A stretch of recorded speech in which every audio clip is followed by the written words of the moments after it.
Hello everyone. That's a great turnout. Thank you all for coming. So yeah, I'm Lucie. I live in Berlin, and I'm happy to say I'm a front-end developer now. Yoo-hoo! And that's what I'm here to talk about. So first, something about me. I work at BitCrowd. BitCrowd is a web development agency here in Berlin that works for startups. We help them build their products, like give advice and actually do the building. And well, if you happen to know a startup, this is our website. And I also do some other stuff. I write for a group blog called Kleiner 3, maybe you know it, and I do podcasts. And well, if you're interested, this is my website and you can check it out. And yeah, today I'm going to talk about how with circa 33 years old, I decided to switch careers and learn how to program and become a web developer. So coding. There's lots of talks in the last years how we should all learn how to code. And well, if you're interested, I would recommend to everyone to have a look at some basics to get a better understanding of the web and everything. But between learning some basics and actually being on a level that you can apply for a job, there's like a big blank, at least for me. It's like, what comes in between? What do I have to do? And how much do I have to do? So if you know a few people in tech, you already know that not everyone who actually works as a programmer has been to university or has finished university. There's always those that have done this ever since they are teenagers and have nothing done else but coding, or people who come from related fields like web design or another field of engineering. But what if that's not the case when you're from a non-tech field? And when it became apparent to me that this is something that I might want to be doing, I had missed the chance to start in my early 20s for about a decade. So yeah, I didn't start with anything for quite a while because I thought it was too hard, too late, or too unrealistic.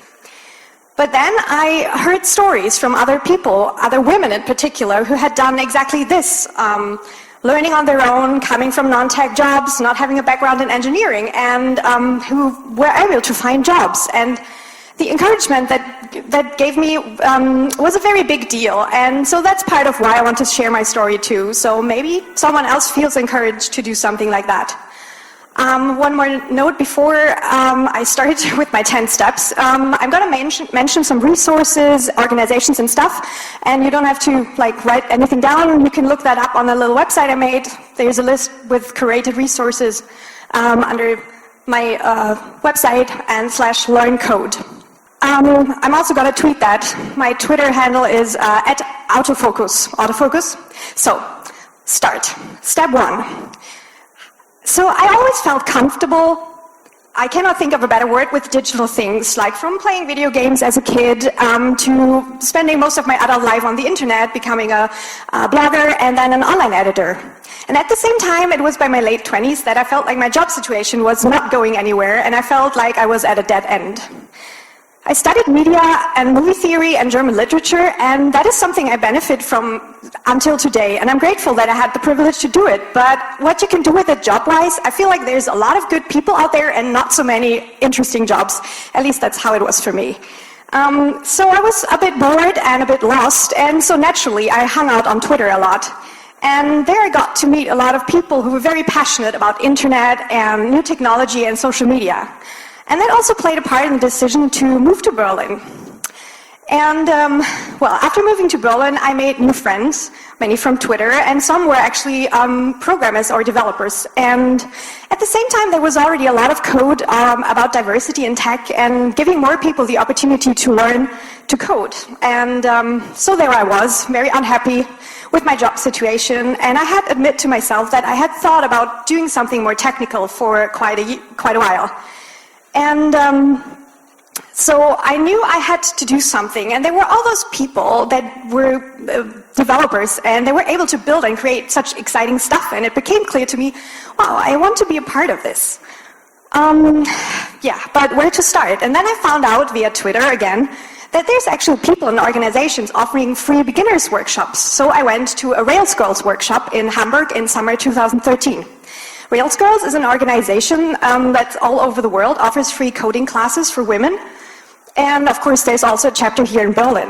And the workshop was really cool and everything, but what really left a deep impression on me was not really the coding part, but there was a woman giving a lightning talk and telling how she learned to program on her own in a year and then get a job.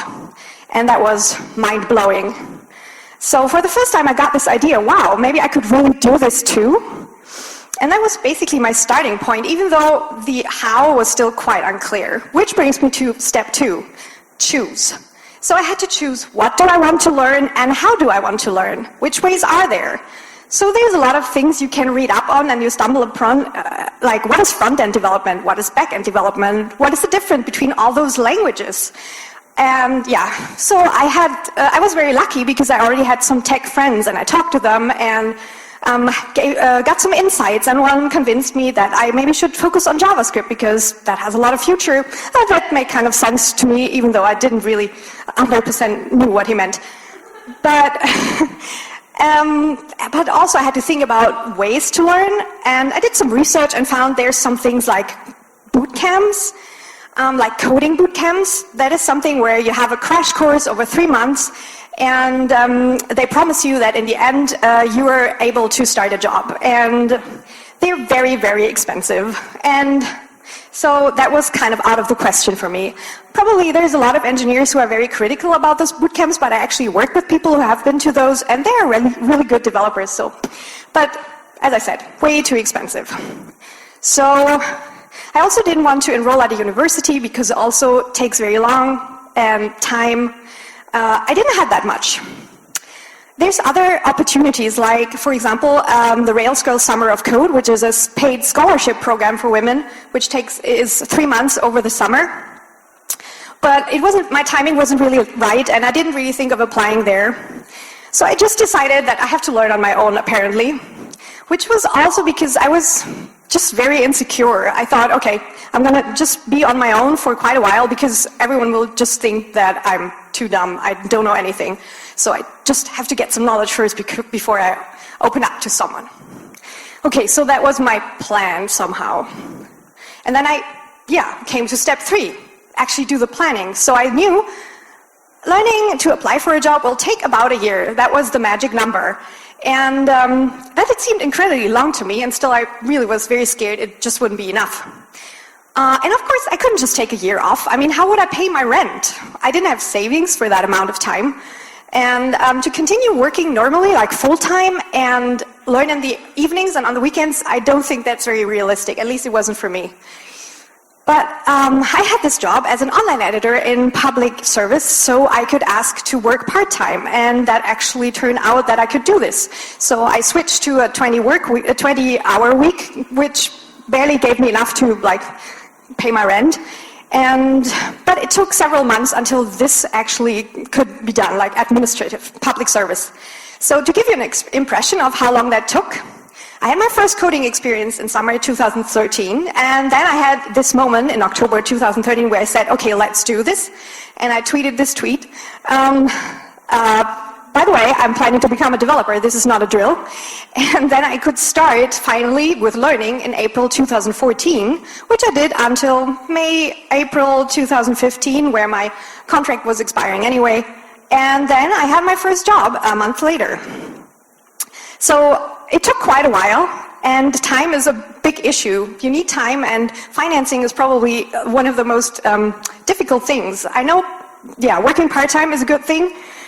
I know that of people that just got financial support from partners or relatives. I know someone that actually did learn to code while he was receiving unemployment money, and he just kind of fought off the employment agency long enough. I don't know how he did that. I know someone who did it, like a woman who learned to code while she was on parental leave, but that's probably also very tough. So I came to step 4, learn. I mean, learning, you think we know how to do that, right? We all have been learning at one point in our lives, but actually when you have been working for a while and you're used to just pick the stuff up as you go and you kind of have a routine, it was quite hard to get back into this full-on learn mode again. So I had to make myself some routines. So I went to a co-working space because I thought at home I can never focus. And so in the mornings I would go to my day job, and in the afternoons I went to that co-working space that, to be transparent, my parents paid for because I wouldn't have been able to afford it. And then I would get myself some caffeine, mostly in form of club mate, and then the second day of the half of my day would start, and I did online tutorials and stuff, and tried things like the Pomodoro technique, where you like work 25 minutes and then take a break and stuff like that. And I think finding strategies like that can help you a lot. And as for what resources I used, there's a lot of materials on the internet that you can use, even free stuff, free tutorials and books. And there's like platforms like Codecademy or Code School or Treehouse, General Assembly, or the Mozilla Developer Network, where you find a lot of tutorials. One thing they all have in common, they're all in English, but actually that's kind of how it is in development. And you won't find much in German. I mostly use courses from Code School, which is fee-based. A lot of those are, it was about 25 euros a month. Yeah. Then what did I learn there? Well, I knew I wanted to learn JavaScript, so I went for the JavaScript courses and I learned JavaScript. And yeah, so I understood all the little bits, but I had no idea how that all comes together. So I still didn't know how to build a basic website. And that was, I guess, a mistake. I was lacking an understanding of how everything comes together. So and wasted a lot of time, I think. So my advice would always be for people who want to start to code, that you should start building a basic website, like do some HTML and CSS and build something, even if it looks crappy. And people might tell you that this is not really programming, but this is not part of this talk, and we don't care about that right now, because it's really somewhere to start. And yeah, which leads me to step 5, build. What, as I said, is something I didn't really do, like find a little project, build something, an app or a website. And I was just learning stuff and kept forgetting it, because you need something you can apply your knowledge to. And it's also very good to have a little project, because later on, if you want to apply for jobs, then you have something to show. And believe me, to sit in an interview and be like, well, I can just tell you that I learned, but I don't really have anything to prove it, but hire me, that's not really a situation you want to be in. So, but still, I didn't know where to find an idea for a project or something. I didn't know where to start. Which brings me to step 6, connect. One thing that fascinated me right from the start was that there is also a great sense of community among a lot of developers. Not among all, but a lot. And I see myself as one of them now. And that is something I really like and love being part of. Community, that means that there's people that organize workshops and conferences, not just because they want to get better at their jobs, but also because they're generally interested in learning from each other and building cool things, and because they want to make the tech world a more welcoming place. And I think I also should have maybe reached out more and earlier to find others to learn with and mentor me maybe. But yeah, well, I'm a bit shy sometimes, and I was very, very self-conscious about showing someone else my code, because I felt like it's not good. I don't know enough. And but in coding, probably in other fields, but especially there, you learn so much from others and from seeing solutions other people found to a similar problem. And for that, you have to learn to show others what you did. And I guess it's less scary if it's with other learners that also start out. Yeah, but where to find those people? Well, there's several options. There's platforms like meetup.com, where you can look up your city and find tech meetups or workshops and learning groups. There's organizations like Open Tech School, who they offer workshops and co-learning groups. There's also a chapter here in Berlin and in other cities. And there's organizations that are especially targeted at people who identify as women, like PyLadies, Django Girls, Rails Girls, or Closure Bridge.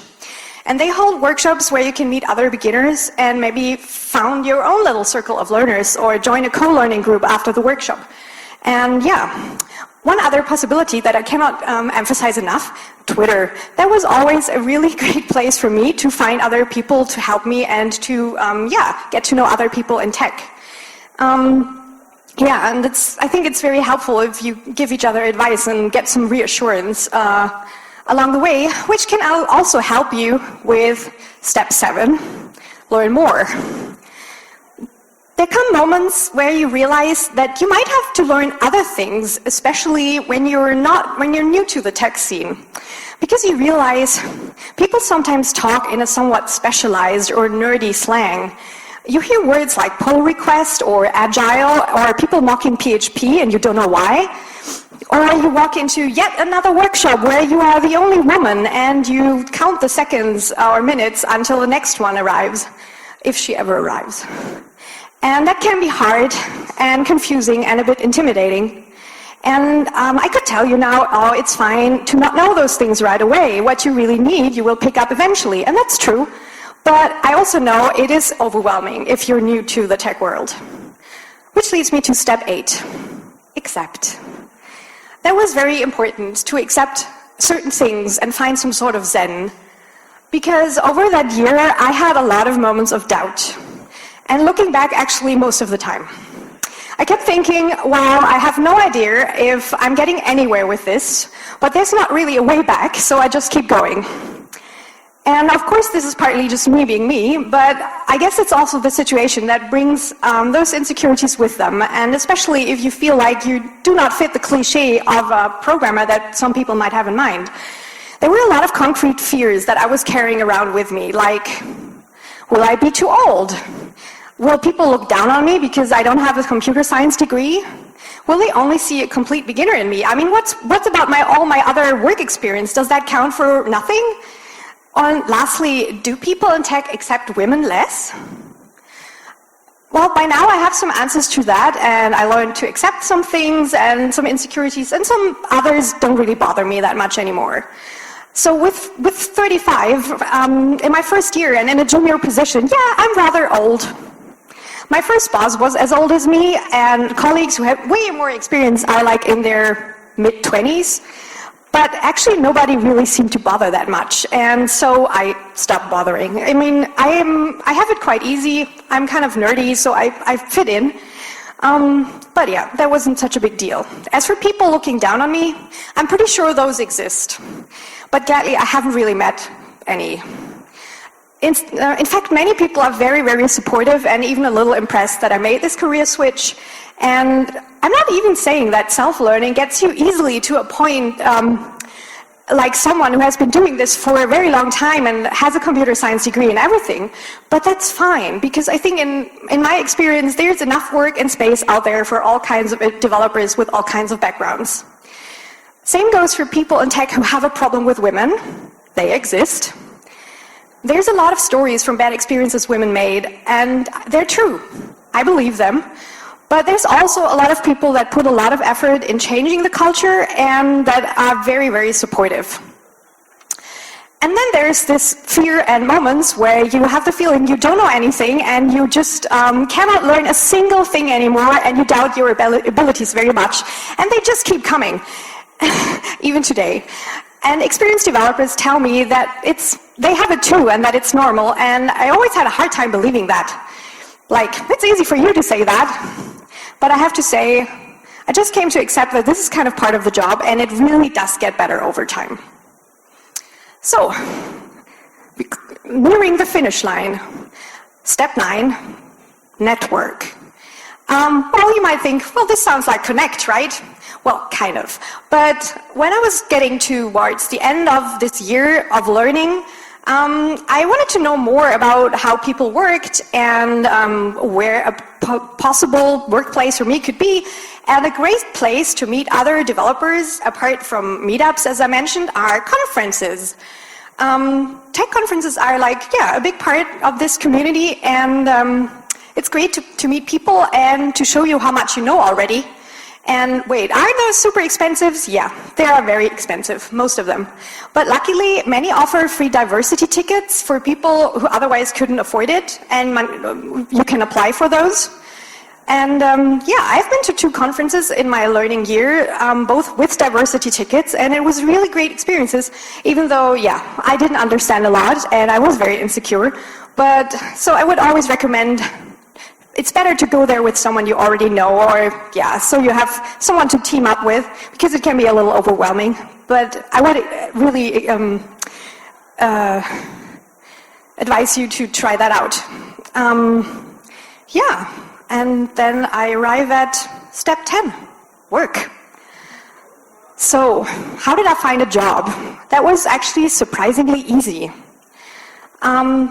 a friend was tweeting on my behalf that they know a beginner that looked for a junior position, and people were responding to that. And another friend just asked his boss, and within a week I had my first interview, and within another 2 weeks I had the second, and then I had a job as a trainee. Everything was done by email, and everything was very casual, way more casual than I was used to, and my CV wasn't really important because they knew I didn't have any relevant experience for their field anyway, apart from my year of learning. I mean, one reason for that, clearly, there is big need for developers. And you could see that from a negative point of view and say, oh, they're so desperate, they have to take everyone. But I'd rather say there's more and more companies that have realized that they also have to hire beginners and build them up themselves. Unfortunately, I guess there's still not many companies that can afford or are willing to do dedicated junior programs, give people a little time to get up to speed before they really have to start working in projects for clients and all kinds of things. But all the self-learners I know, and there's a lot, have started out like me. They all found jobs, and rather quickly, actually. The downside of this is true for Berlin, and I cannot really say how it is in other cities. I guess Berlin is a little special there. I guess outside of bigger cities, companies might still be a little more conservative about what experience and education they expect. Yeah, so now I hurried a little bit. I hope I didn't speak too quickly. But there's 3 more takeaways I want to point out. Time. Time is a very important thing if you want to start to learn to code, and making time is not easy. It's quite a privilege if you manage to do so, and I guess it's a big obstacle for many. Also, network. It's really helpful to build a network of other learners, people that are in similar situations, so you can help each other out and encourage each other. Also, thirdly, only rocket science is rocket science. Don't forget that. And there's another thing I want to point out. This is just how I did it. It's not the one or best way. And while this was, of course, not easy and quite a lot of work, my life situation probably made some things easier for me, like I have no kids or family. I could take a risk. I already have friends in tech that I could kind of ask for advice. I live in a city like Berlin who has a big tech community and lots of jobs. Yeah, being nerdy kind of helps to fit in the culture. And yeah, I'm aware that those things helped me and made it easier. But it's not a requirement. And a lot of the things I needed, I just found on the internet, like people as well as knowledge. And yeah, that's open to all of us. And yeah, I haven't regretted taking this step a single day. I really love what I do now, and it was actually quite hard in between, and sometimes still is, but it's totally worth it. So yeah, that was way quicker than I thought, but that was my talk, and thank you all for coming and listening, and yeah. Thank you.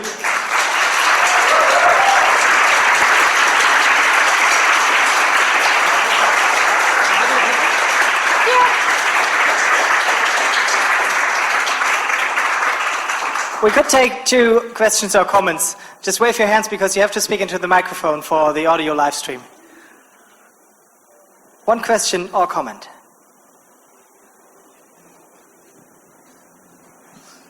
My respect to your way. My question is, how comfortable do you feel right now after all the experiences?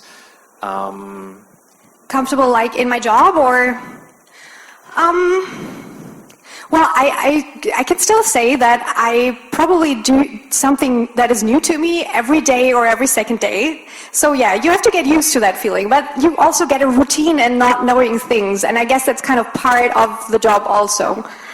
I think most developers get really bored when they do stuff they already know and have nothing to try out, and so I feel pretty comfortable. Yeah. I missed the beginning of the panel, so sorry if you already said that. First question is, what are you currently doing in development exactly? And the other question is, do you think there are some areas like, I don't know, web development instead of some more like back-end development or whatever that is easier to take on as a starting point from someone that makes this kind of career change? Okay, what I'm doing right now, I'm a junior front-end developer, and right now I'm working at an internal project that we maybe gonna launch this week. It's a web app, and I build in React. So I don't know how many people know that. Anyway, so I think actually starting with Rails, which is mostly backend, is probably easier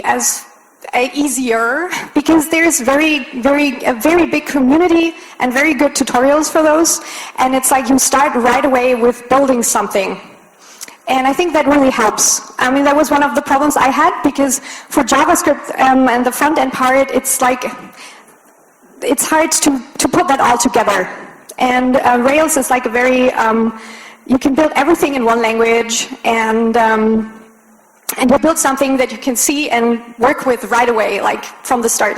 So, yeah. Thanks so much for your talk. As someone who's gone through a similar thing, I could really identify with almost everything. Cool. I was wondering if during your learning you had any like major breakthrough or aha moments that you could identify, like something you did that really, you know, you would identify as a big step, or was it all like a steady curve? I have to say, I wish I could say, oh, I have right the moment for you, but I don't. No, it was, that is kind of what made it so hard, probably. And what I said about, I maybe should have started working with others or working on something bigger earlier on, because yeah, I was missing that moment for a long time. And I think it wasn't until I started to actually work in a job. I mean, at first I was a trainee, also still had a learning period. And yeah, and then I started building stuff, and then it was kind of all coming together. Yeah. Last opportunity. One more question or comment? You mentioned the self-learning aspect, which is quite fascinating, that you can learn a new job in 1 year, and you see that especially in Berlin. Do you see other fields where someone could do that, like in 1 year? I think there's a lot of fields where you can learn what you need in a year. The question is, will people give you a job? Like, will they think, oh no, you don't have that degree or that diploma? And right now in tech, they don't ask for that much, and that's the good part.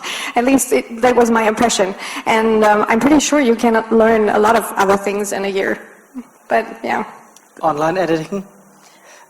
I wanted to point out that I think online editor is a great job. It just wasn't a great job for me. So. Okay, great final remark. Thank you again.